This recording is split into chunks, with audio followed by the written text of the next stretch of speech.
잠깐 기도드리겠습니다. 참 좋으신 하나님 아버지 감사합니다.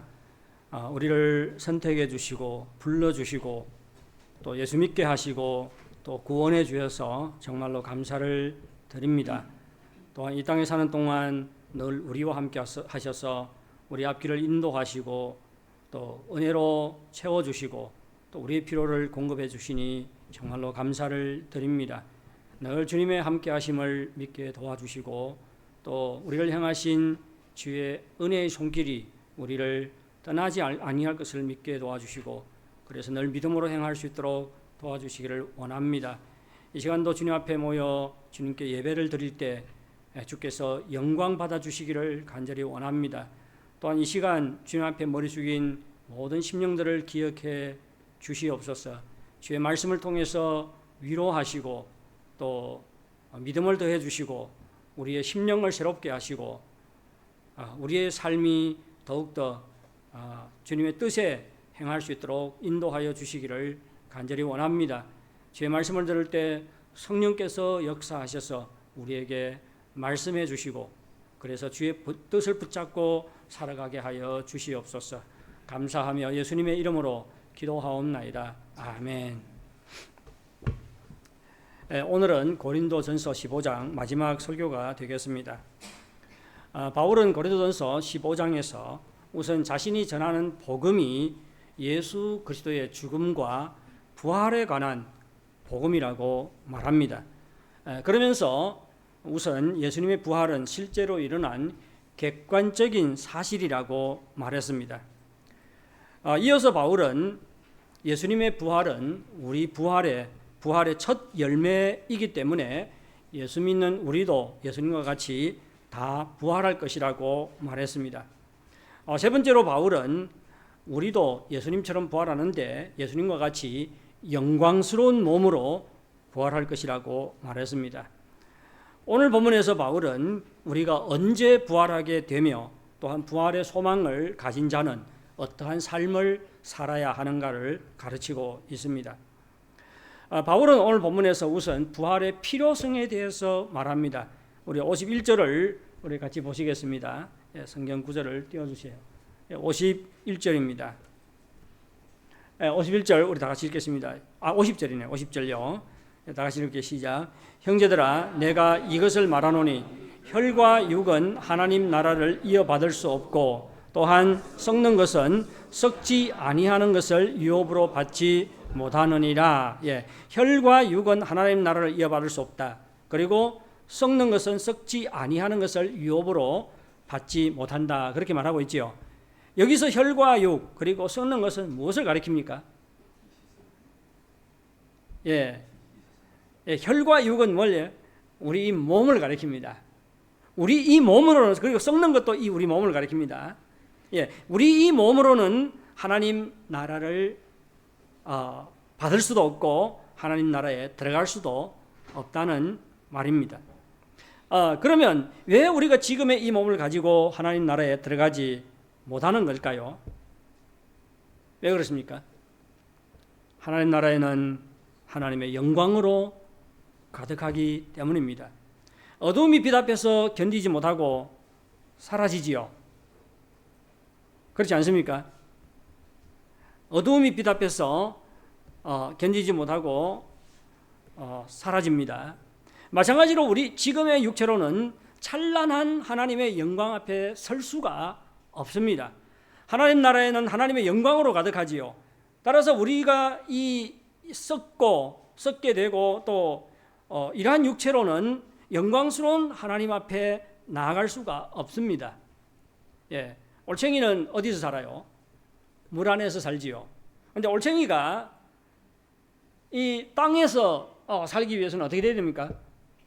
개구리로 변해야 되지 않습니까? 올챙이 몸을 가지고 이 땅에서 살아갈 수가 없습니다. 마찬가지로 애벌레가 하늘을 날기 위해서는 뭐로 변신해야 됩니까? 나비로 변신해야 합니다. 마찬가지로 우리의 몸이 하나님의 영광으로 가득한 하나님 나라에 가기 위해서는 우리의 몸이 이 영광스러운 몸으로 부활해야 하는 것입니다. 이것이 부활의 필요성입니다. 그러면 오늘 보면은 우리가 언제 부활하게 될 것이라고 말합니까? 우리 51절부터 54절까지를 우리가 교독하도록 하겠습니다.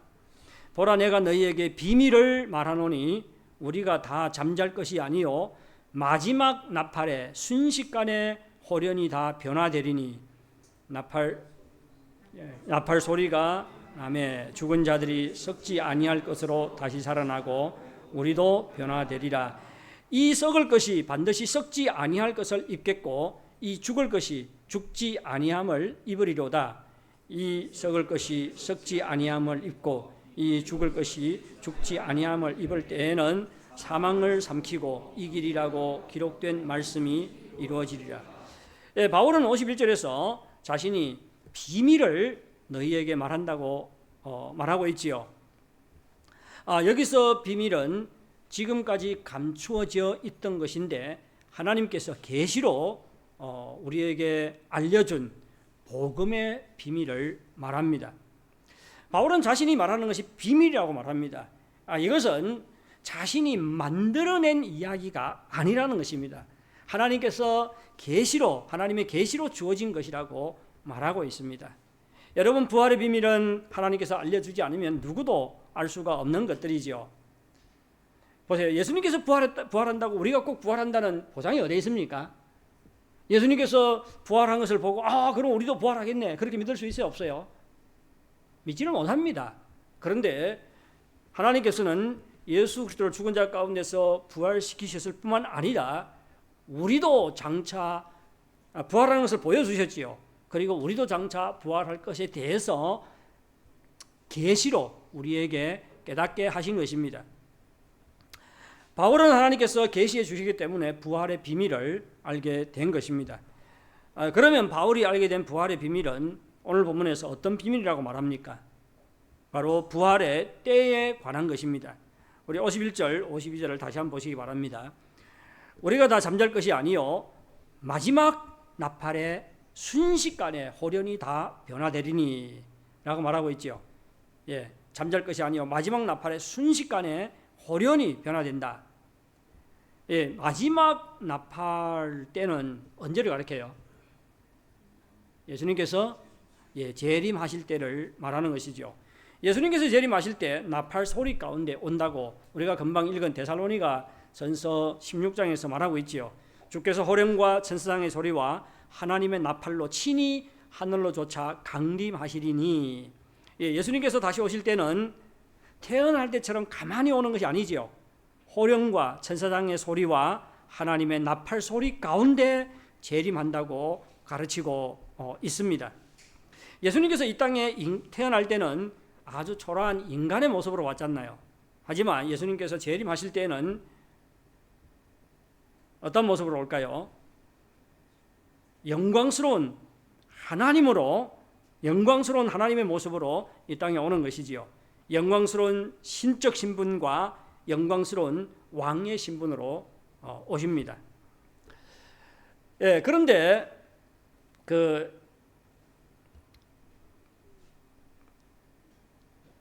예수님께서 이미 오셨다고 증거하는 이단들이 있지 않습니까?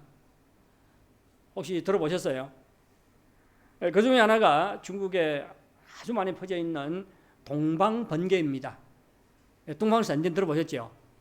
동방산된이에요. 동방산된은 예수님이 이미 재림했는데 어떤 그리스도로 이 땅에 오셨다고 말합니까? 예수님께서 처음에 태어날 때는 남자로 왔는데 두 번째 재림할 때는 여자로 왔다고 말합니다. 그래서 동방산된에서는 저 하남에 있는 어떤 여자를 재림 예수로 믿고 있습니다. 여러분, 예수님께서 이미 왔다고 전하는 사람들이 있으면 절대 속지 마시기 바랍니다. 예수님께서 오실 때는 어떻게 오신다고요? 나팔 소리 가운데 오십니다. 무슨 말이에요? 모든 사람이 예수님이 오신 것을 알게 된다는 것입니다. 다른 사람이 알려줄 필요가 있어요? 없어요? 없습니다. 없어요. 다 알게 됩니다. 그래서 어떤 사람이 예수님이 오셨다고 여러분에게 알려준다면 당장 어떻게 말해야 됩니까? 당신 틀렸어. 왜 내가 틀리지? 내가 모르잖나. 그러면 됩니다. 내가 모른다는 것은 예수님께서 이미 아직 오지 않았다는 것을 말하는 것이지요. 왜? 예수님께서 오실 때는 모든 사람이 다 알도록 오기 때문입니다. 오늘 본문은 예수님께서 재림하실 때 세 가지 사건이 벌어진다고 가르치고 있습니다. 첫째 사건이 무엇이에요? 죽은 자의 부활입니다. 그리고 두 번째 사건은 살아있는 자의 변화입니다. 우리 52절 보시기 바랍니다. 나팔 소리가 나매 죽은 자들이 썩지 아니할 것으로 다시 살아나고, 죽은 자들이 부활하는 것이지요. 그리고 만일 예수님께서 다시 오실 때 살아있는 자들이 있다면 어떻게 될까요? 막 깜짝 놀라가지고 죽지 않을까요? 막 기절하거나 뭐 그러지 않을까요? 그렇게 말하지 않지요. 죽은 자들이 썩지 않을 것 다시 살아나고, 그 다음에 뒤에 뭐라고 말합니까? 우리도 변화하리니, 그렇게 말합니다.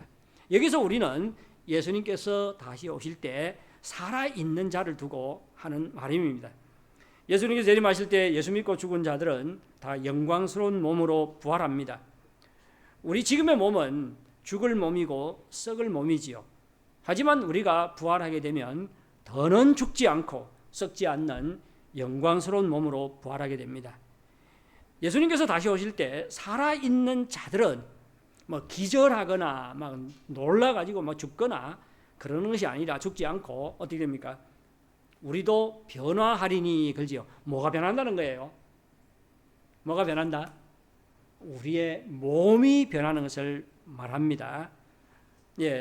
만약 예수님께서 재림하실 때 살아있는 자들이 있다면 그 몸이 어떻게 변해요? 역시 순식간에 영광스러운 몸으로 변합니다.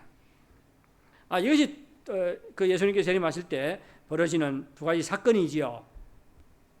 죽은 자들이 부활합니다. 그리고 살아있는 자는 영광스러운 몸으로 그 몸이 변합니다. 그런데 이러한 변화는 순식간에 호련히 일어난다고 말하고 있습니다. 우리는 짧은 시간을 말할 때 어떻게 말합니까? 눈 깜짝할 사이에 뭐 지나갔다, 그렇게 이야기하지 않습니까? 근데 여기서는 순식간에 호련히, 이것은 어떻게 보면 눈 깜짝하는 시간보다 더 짧은 시간에 일어난다는 말이지요. 어떤 과정이 필요하지 않지요.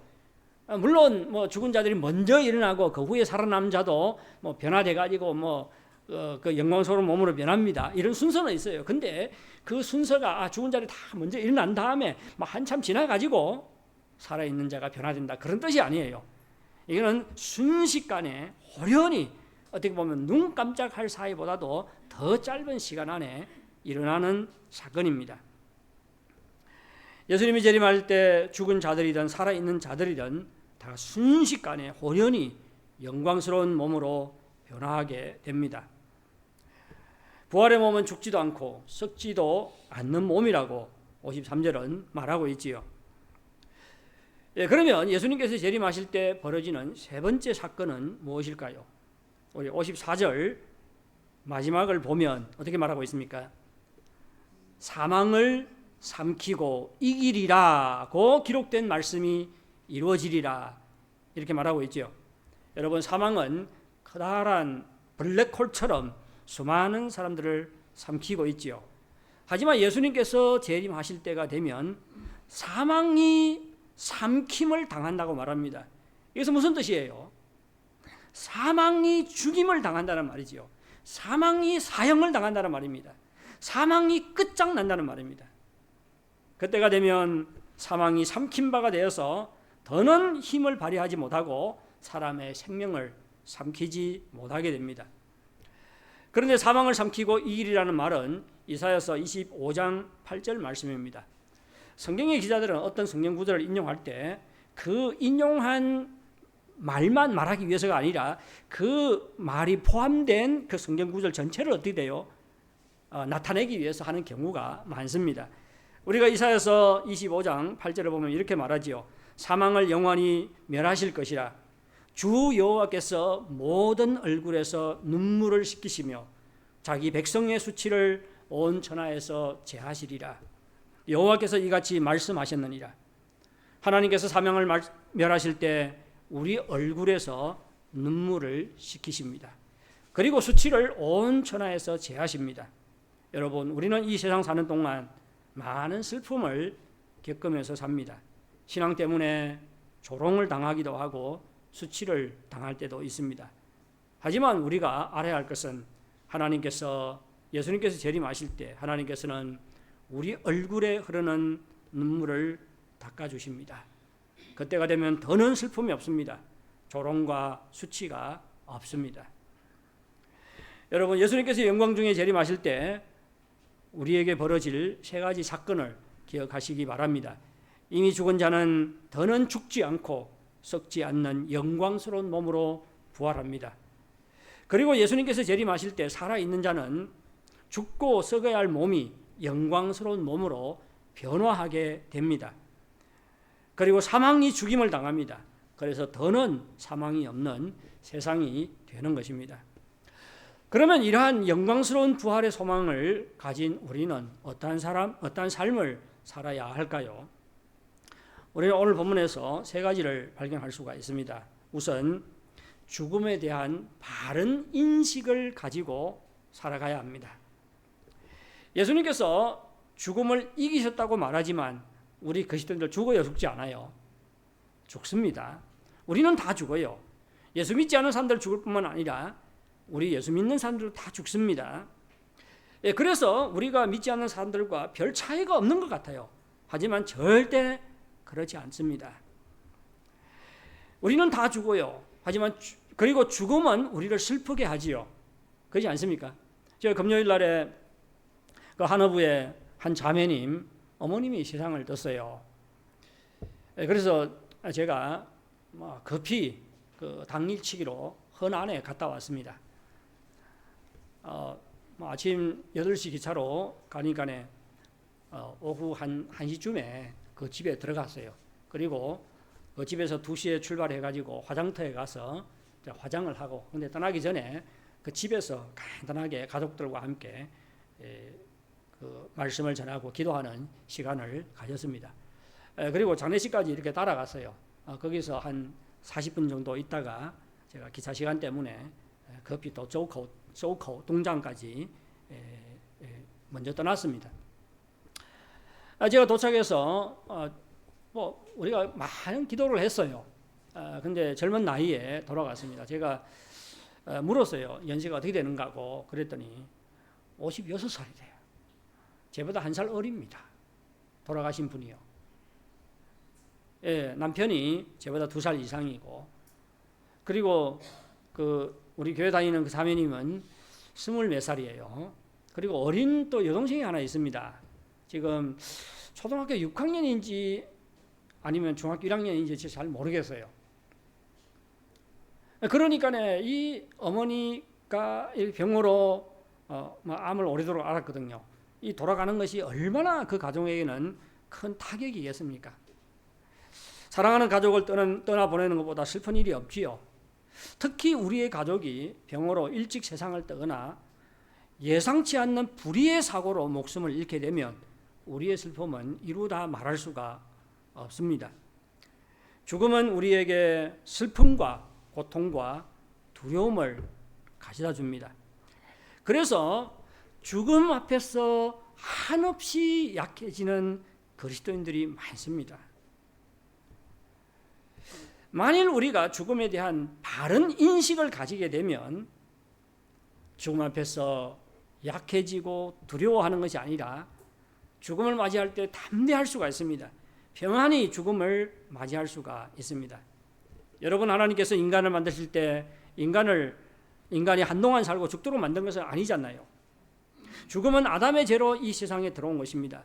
따라서 죽음은 결코 자연 현상이 아니라 영적인 현상이지요. 죄의 결과입니다. 죽음은 죄로 인해 우리에게 임했기 때문에 죽음은 좋은 것이에요, 나쁜 것이에요? 좋은 것이 아니지요. 나쁜 것입니다. 하지만 예수 그리스도의 십자가 죽음과 부활은 죽음의 의미를 바꾸어 놓으셨습니다. 우리 55절부터 57절까지를 우리 한번 보도록 하겠습니다. 55절요. 사망아, 너의 승리가 어디 있느냐? 사망아, 내가 쏘는 것이 어디 있느냐? 우리 56절, 50절 다 같이 읽게. 시작. 사망이 쏘는 것은 죄요, 죄의 권능은 율법이라. 우리 주 예수 그리스도로 말미암아 우리에게 승리를 주시는 하나님께 감사하노니. 바울은 54절에서 이미 사망을 이겼다고 말했습니다. 그리고 여기서는 예수님이 어떻게 사망을 이기셨는지를 우리에게 말해주고 있습니다. 56절 보면 사망이 쏘는 것은 뭐요? 죄요 라고 말하고 있지요. 예, 사망에게는 우리를 쏘는 무기가 있다는 것입니다. 예, 정갈과 말벌에게는 뭐가 있습니까? 우리를 쏘는 뭐가 있어요? 침이 있지요. 제가 초등학교, 소학교 4학년쯤으로 기억하는데 창문 옆에 앉아 있었어요. 근데 수업 시간에 갑자기 말벌이 이따만한 큰 것이 들어와 가지고 제 귀를 이렇게 쏘았습니다. 뭐 지금 애들 같으면 선생님 제가 뭐 어떻게 되고 말하지 않습니까? 근데 그때는 수업 중에 있기 때문에 뭐 선생님한테 말할 생각도 못 하지요. 얼마나 아픈지 막 귀는 막 불어나고 막 그런데도 뭐 병원에 가겠다는 말도 못 하고 그거 참았어요. 끝까지 참지요. 예. 말벌에게는 우리를 쏘는 침이 있습니다. 마찬가지로 사망도 우리를 쏘는 무기가 있는데 그것이 바로 뭐다?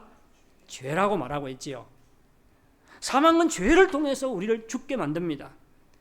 그리고 죄가 우리를 죽일 수 있는 힘은 근거는 무엇이죠? 율법이지요. 하나님의 율법에 죄의 삭은 뭐라고 합니까? 사망이라고 말합니다.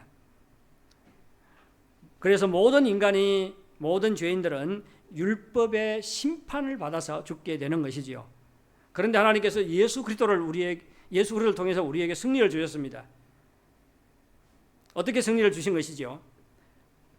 하나님의 아들 예수 그리스도를 죄 없는 인간의 모양으로 이 땅에 보내시고 우리 대신 십자가에 못 박혀 죽게 하셨습니다. 예수님께서는 우리 대신 십자가에 못 박혀 죽으심으로 우리를 죄에서 어떻게 했습니까? 해방시키셨습니다. 그리고 우리를 율법의 정죄에서 벗어나게 했습니다. 이것이 로마서 6장, 7장이 말하는 것이에요. 여러분, 우리는 과거에 죄의 종으로 있었고 그 결과 율법의 정죄를 받아서 죽을 수밖에 없었습니다. 그런데 예수님께서는 십자가 죽음을 통해서 우리를 죄와 율법의 저주에서 벗어나게 하신 것입니다. 우리는 죄의 속박에서 벗어났기 때문에 사망은 뭐가 같습니까? 독침이 빠진 말벌이나 전갈과 같이 되었습니다. 무슨 말인지 아시겠지요? 그래서 죄의 사망에 쏘는 것은 뭐다? 죄라고 하는데 우리는 이미 죄에서 벗어났잖아요. 그래서 사망이 우리에게 더는 뭐가 없어요? 침이 없습니다. 우리를 쏘는 독침이 없어요. 많은 사람들은 예수님께서 부활을 통해서 죽음을 이기셨다고 말합니다. 하지만 저는 그렇게 생각하지 않아요. 예수님께서 부활을 통해서 죽음을 이기신 것이 아닙니다. 예수님께서는 십자가 죽음을 통해서 죽음을 이기셨습니다. 예수님께서 십자가 죽음을 통해서 죽음을 이기셨기 때문에 죽은 자 가운데서 다시 살아나신 것입니다. 예수님의 부활은 예수님께서 십자가 죽음을 통해서 죽음을 이기셨다는 것을 우리에게 말해주고 있는 것입니다. 십자가 죽음을 통해서 죄를 이기기 때문에 사망이 더는 우리를 쏘지 못하잖아요. 십자가 죽음을 통해서 우리를 죄에서 벗어나게 했기 때문에 죄가 더는 우리를 쏘지 못합니다. 사망이 더는 우리를 쏘지 못합니다. 예수님께서는 십자가 죽음을 통해서 죽음을 이기셨습니다. 예수님의 부활이 바로 이 승리를 우리에게 말해주는 것입니다. 예수님께서 십자가 죽음을 통해서 죽음을 이기셨기 때문에 예수님께서 죽은 자 가운데서 부활하신 것입니다. 여러분, 예수님께서 죽음을 이기셨다고 우리가 죽지 않는 것은 아니지요. 하지만 우리가 알아야 할 것은 우리는 더는 죄와 율법의 저주로 죽는 것이 아닙니다. 우리는 다 죽게 돼요. 하지만 더는 죄의 저주로, 율법의 저주로 죽게 되는 건 아닙니다. 우리의 죽음은 불신자의 죽음과 달라요. 죽음은 우리에게 전혀 새로운 의미가 있습니다. 우리는 죽을 때 이 땅의 모든 고통에서 벗어나지요. 참된 안식으로 들어가게 됩니다. 우리는 죽는 동시에 우리의 영혼은 낙원에 가게 되고 하나님의 품에 가게 되는 것입니다. 우리는 죽음으로 말미암아 죄의 공격에서 완전히 벗어나게 되지요. 우리는 죽음으로 말미암아 우리의 인생이 완성에 들어가게 됩니다. 우리는 지금 공사 중에 있어요. 그렇죠? 언제 그 공사가 완성이 됩니까? 바로 죽을 때입니다. 우리는 죽는 동시에 우리의 영혼이 낙원에 들어가게 되고 하나님의 품에 가게 됩니다. 따라서 죽음은 더는 우리에게 저주가 아닙니다. 그렇다고 죽음이 좋다는 것도 아니에요. 죽음에는 양면성이 있습니다. 죽음은 우리로 하여금 사랑하는 가족과 갈라지게 하기 때문에 죽음은 여전히 우리에게 슬픈 일입니다. 하지만 또한 죽음은 우리로 하여금 이 땅에서 모든 괴로움에서 벗어나서 우리의 영혼이 낙원과 주님의 품에 가서 쉬도록 하기 때문에 이런 면에서 볼 때 죽음은 좋은 것입니다. 바울은 죽음의 비밀을 알았습니다. 그래서 바울은 빌립보서 1장 23절에서 이렇게 고백하지요. 내가 그 둘 사이에 끼었으니 둘 사이는 죽을 수도 있고 석방될 수도 있다는 말입니다. 빌립보서는 옥중서신이죠. 바울이 감옥에서 지금 편지를 쓰고 있습니다. 그때 바울의 상황은 무죄 심판을 받아서 석방될 수도 있었어요. 그리고 죄 때문에 사형을 당할 수도 있는 그런 상황 가운데 처해 있었습니다. 그래서 바울은 이렇게 말합니다. 내가 그 둘 사이에 끼었으니 근데 차라리 세상을 떠나서 그리스도와 함께 있는 것이 훨씬 더 좋은 일이라.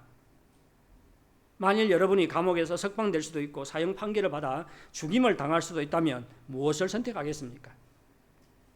당연히 뭘 선택해요? 왜 미안합니까 말하기가? 저는 당연히 뭘 선택해요? 살 것을 선택하지요. 저는 살 것을 선택할 것 같아요. 왜? 아직도 먹여 살려야 가족들이 있어요. 제 안에 과부 만들고 싶은 생각이 없습니다. 예. 예, 살 것을 선택하겠지요. 하지만 놀라운 것은 사람들이 다 살 것을 선택할 것입니다. 하지만 바울은 세상을 떠나는 것이 더 좋은 일이라고 말합니다. 왜 그럴까요? 왜 그렇게 말하고 있습니다? 죽음은 이제 세상을 떠나서 그 영혼이 그리스도와 함께 하는 것이기 때문입니다. 바울은 이렇게 말합니다. 차라리 세상을 떠나 그리고 그리스도와 함께 있는 것이 훨씬 더 좋은 일이라 그렇게 말하고 있습니다. 여러분, 우리는 죽는 동시에 우리의 영혼은 어디로 갑니까? 낙원으로 가게 되고 그리스도와 함께 하게 됩니다. 우리가 죽어서 심판과 저주를 받아야 할 때는 죽음이 우리에게 나쁜 것이지만 예수님께서는 자신의 십자가 죽음과 부활을 통해서 죽음의 의미를 바꾸어 놓으셨습니다. 여러분, 죽음의 비밀을 깨달으시기 바랍니다. 더는 죽음 때문에 두려워하지 마시기 바랍니다. 우리가 육체적으로 죽을 때 우리의 영혼이 낙원에 가는 것을 깨달으시고 믿으시기 바랍니다. 우리가 육체적으로 죽을 때 우리의 영혼이 주님과 함께 있게 됨을 깨달으시기 바랍니다. 바울은 이러한 죽음의 비밀을 알았기 때문에 이렇게 외치고 있는 것이지요. 사망아, 너의 승리가 어디에 있느냐? 사망아, 내가 쏘는 것이 어디에 있느냐? 57절요. 우리 주 예수 그리스도로 말미암아 우리에게 승리를 주시는 하나님께 감사하노라. 바울은 여기서 사망을 조롱하고 있습니다. 그리고 사망을 이기게 한 하나님께 감사하고 있는 것입니다. 저는 저 자신의 죽음에 대해서 생각할 때가 있습니다. 저는 오래 살지는 못할 것 같아요. 늘 그렇게 생각을 하는데 건강도 제가 장수하는 사람들 특징을 보니까 몸이 손이 따뜻해요. 제가 영교에 지금 수요일에 이제 공부시키러 다니잖아요. 그럼 한 뭐 7명, 8명 이렇게 연세많은 분들이 같이 모여서 성경 공부를 해요. 근데 그 중에 한 분이 83살인가 그런데 약수하면 손이 얼마나 따뜻한지 몰라요. 그리고 그 젊은이들처럼 여름이 되면 막 몸에서 막 불이 나가지고 자기는 양말을 신지 못한대. 양말을 신지 못한대요. 저는 너무 부러워요, 그런 사람들요. 우리 집에 우리 혜민이가 그렇거든요. 막 겨울에도 막短裤 입고 다니고 그러잖아요. 그 차분 땅에도 막 맨발로 막 겨울에도 맨발로 다녀요. 근데 저는 잠잘 때도 양말을 신고 자야 됩니다. 아니면 발이 시려워요. 그래서 제가 그분 보고 그랬어요. 참 부럽다고. 그 자매님은 꼭 장수할 거라고. 그러니까 그분이 하는 말, 자기 형제가 8명이라고 했는지 제가 기억이 잘 안 나는데, 누구는 87살, 누구는 89살, 누구는 91살, 누구는 93살 막 그러면서 자기 그 형제들의 나이에 대해서 쭉 이야기를 해주더라고요. 제 말이 맞는 것 같아요. 손발이 따뜻하고 그러면 몸이 좋아가지고 장수하는 것 같습니다. 우리 교회 한어부에 95살에 세상 뜬 분이 있지 않습니까? 작년에 세상 떴지요. 그분도 마찬가지예요. 제가 크리스마스 때 이제 그 집에 가가지고 한번 시간을 같이 보낸 적이 있는데 악수를 하는데 손이 얼마나 따뜻한지. 근데 저는 막 발도 차고 몸도 차고 그래요. 아무리 뭐 약을 참 많이 먹었습니다. 한약을. 뭐 그런데도 뭐 별로 호전이 없습니다. 그래서 저는 지금도 그 뭐 설교 준비하거나 그럴 때 바닥에다가 이 작은 전기 담요지요. 전기 담요를 하나 피고 있습니다. 그리고 발이 시려우면 그 전기를 켜요. 그리고 그 위에 전기 담요 위에 발을 다 감쌀 수 있는 그 털 신발을 하나 두고 있습니다. 그래서 발이 차면 그걸 켜고 이렇게 위에는 덥고 땀이 나고 밑에는 차고. 그래서 아이고 쟤는 뭐 오래 살지는 못할 것 같고 그래서 죽음에 대해서 생각할 때가 있어요. 근데 저는 참 일찍 죽든 늦게 죽든 죽음 앞에서 저의 신앙을 나타내기를 원합니다. 저는 죽음 앞에서 두려워 떠는 그리스도인들을 너무 많이 봤어요. 그래서 목사인 저라도 죽음을 맞이할 때 정말로 담대하게 그리고 담담하게 죽음을 맞이할 수 있기를 바랍니다. 그래서 저희 죽음을 통해서 제가 예수 그리스도의 십자가 죽음과 부활을 믿는다는 것을 드러낼 수 있기를 바라요. 뭐 평생 교회에서 설교하고 막 부활의 소망에 대해서 이야기를 했는데 막 병이 들어가지고 죽음이 다가오면 막 두려워하고 막 죽음을 받아들이지 못하고 그 모습을 보면 뭐 제 아들들이 어떻게 생각하겠습니까? 이거 지금까지 말한 건 진짜야 가짜야? 보기 좋지 않을 것 같아요. 그래서 정말로 지금부터 마음의 준비를 하고 있습니다. 뭐 언제 죽을지 모르지만 정말 죽음이 찾아올 때는 담대하게 맞이할 수 있기를 바라고 그리고 담담하게 죽음을 맞이할 수 있기를 바랍니다. 여러분 죽음 앞에서 두려워하지 마시기 바랍니다. 예수님께서는 십자가 죽음을 통해서 이미 사망을 이기셨습니다. 예수님의 부활은 예수님께서 죽음을 이기셨음을 나타냅니다. 죽음은 더는 무서운 존재가 아닙니다. 이빨 빠진 호랑이 신세가 되었습니다. 우리는 예수님으로 말미암아 이미 죽음을 이겼습니다. 이것을 알고 바울처럼 죽음을 향해서 승리의 함성을 지를 수 있기를 바랍니다. 둘째로 흔들리지 않는 견고한 믿음으로 살아가야 합니다. 바울은 고린도전서 15장 마지막 절에서 이렇게 말합니다. 58절요. 우리 다 같이 읽도록 하겠습니다. 그러므로 내 사랑하는 형제들아 견실하며 흔들리지 말고 항상 주의 일에 더욱 힘쓰는 자들이 되라. 이는 너희 수고가 주 안에서 헛되지 않은 줄 알미라. 여러분 이 세상에는 우리의 믿음을 흔들어대는 것들이 너무나도 많지요. 갑작스럽게 닥치는 고통, 질병 앞에서 우리는 믿음이 흔들릴 수가 있습니다.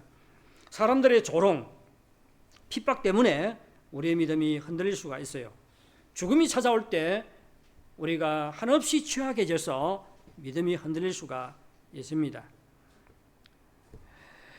아무리 그 질병과 고통이 찾아와도 또 우리가 신앙 때문에 핍박과 조롱을 당해도 그리고 우리가 죽음을 맞이할 때도 변하지 않는 것이 있지요. 바로 예수님께서 우리를 위해 죽으시고 부활하셨다는 것입니다. 그리고 변하지 않는 것은 우리도 장차 영광스러운 부활의 몸으로 부활하게 된다는 것입니다. 따라서 어떠한 고통과 시련이 닥쳐와도 우리는 믿음이 흔들리지 말아야 합니다. 견고한 믿음으로 삶의 모든 도전들 앞에 직면해야 합니다. 만일 우리가 진짜 부활의 신앙 때문에 죽음을 두려워하지 않는다면 여러분 다른 것을 뭐 두려워하겠습니까? 죽음도 두려워하지 않는데 뭐 두려워할 것이 뭐가 있겠어요? 죽음도 두려워하지 않는데 뭐 실패가 두렵겠습니까? 죽음도 두려워하지 않는데 뭐 망할 것이 두렵겠습니까? 여러분 그리스도인들에게는 실패가 없습니다. 망하는 것이 없어요. 우리 사업이 망할 수가 있습니다. 하지만 여러분 우리의 인생은 절대 망하지 않습니다. 왜? 우리가 장차 다 영광스러운 몸으로 부활할 것이기 때문입니다. 하물며 부활하신 주님께서 우리와 함께 하시지 않습니까? 부활의 소망 그리고 부활하신 주님께서 함께 하심으로 인해서 어떠한 상황에 부딪혀도 흔들리지 마시기 바랍니다. 견고한 믿음으로 끝까지 인내하고 주님을 의지하시기 바랍니다. 셋째, 우리는 항상 주의 일에 더욱 힘쓰는 자가 되어야 합니다. 우리는 주의 일에 더욱 힘쓰는 자가 되어야 할 뿐만 아니라 항상 그렇게 살아야 한다고 말하고 있지요. 바울은 우리에게 항상 주의 일에 더욱 힘쓰는 자가 되라고 말하고 있습니다. 그런 다음에 그 이유를 이렇게 말합니다. 이는 너희 수고가 주 안에서 헛되지 않은 줄 알미라. 여러분, 우리가 주의 일에 더욱 힘쓸 때 우리는 수고하고 대가를 지불하고 희생을 지불해야 합니다. 그런데 우리의 수고가 헛되지 않다고 말하고 있지요. 우리의 수고가 헛되지 않는 것은 주님께서 우리의 수고를 지켜보시고 갚아주시기 때문입니다. 예수님께서는 마태복음 6장 4절에서 이렇게 말합니다. 은밀한 중에 보시는 너희 아버지께서 갚으시리라. 여러분, 우리의 수고를 사람들이 모를 수 있지요. 알고도 인정해주지 않을 수가 있습니다. 하지만 우리 주님께서는 우리의 수고를 아십니다. 그리고 우리의 수고를 인정하시고 갚아주십니다. 바울은 이것을 알았기 때문에 죽음을 앞두고 디모데후서 4장 7, 8절에서 이렇게 고백합니다. 나는 선한 싸움을 싸우고 나의 달려갈 길을 마치고 믿음을 지켰으니 이제 후로는 나를 위하여 의의 면류관이 예비되었다라고 말하고 있습니다. 예수님께서는 계시록 22장 12절에서 이렇게 말합니다. 보라 내가 속히 오리니 내가 줄 상이 내게 있어. 상급이 있다고 말합니다. 내가 줄 상이 있어 각 사람에게 그의 일한 대로 갚아주리라. 여러분, 섬기는 것은 복입니다. 죽음이 끝이라면 우리가 어떻게 사는 것이 가장 지혜롭게 사는 것이에요. 이 세상 사는 동안 마음껏 즐기고 사는 것이 가장 지혜롭게 사는 것입니다. 하지만 죽음은 끝이 아닙니다. 우리는 장차 다 부활하게 됩니다. 그리고 주님을 만나게 됩니다. 우리가 수고하고 애써서 많은 열매를 맺게 되면 주님으로부터 칭찬과 영광과 상급을 받게 됩니다. 이러한 믿음으로 주의 일에 더욱 힘쓰는 자들이 되시기를 바랍니다. 사랑하는 성도 여러분, 주님께서 영광 중에 재림하실 때 우리는 다 부활하게 됩니다. 죽은 자들은 더는 죽지 않고 썩지 않을 영광스러운 몸으로 부활하고 그때 살아있는 자들은 죽지 않고 썩지 않는 영광스러운 몸으로 변화하게 됩니다. 그리고 사망은 영원히 사라지게 됩니다. 만일 여러분이 예수님을 믿고 이러한 부활의 소망을 가졌다면 정말로 죽음의 의미를 깨닫고 죽음을 이기게 하신 주님께 감사하며 사시기 바랍니다. 그리고 정말로 담대하게 그리고 담담하게 주님을 대할 수 있기를 바랍니다. 어떤 상황에 처해도 흔들리지 않는 믿음으로 살아가시기 바랍니다. 그리고 수고하고 헛되지 않을 것을 믿고, 우리의 수고가 헛되지 않을 것을 믿고 항상 주의 일에 더욱 힘쓰는 자들이 되시기를 바랍니다. 우리 복음성가 주님 다시 오실 때까지를 부르도록 하겠습니다. 이 찬양을 부를 때 정말로 여러분의 마음에서 뿜어져 나오는 기도가 될 수 있기를 바랍니다. 주님 다시 오실 때까지 어떻게 우리가 살아야 하는지 생각하면서 이 찬양을 부르도록 하겠습니다.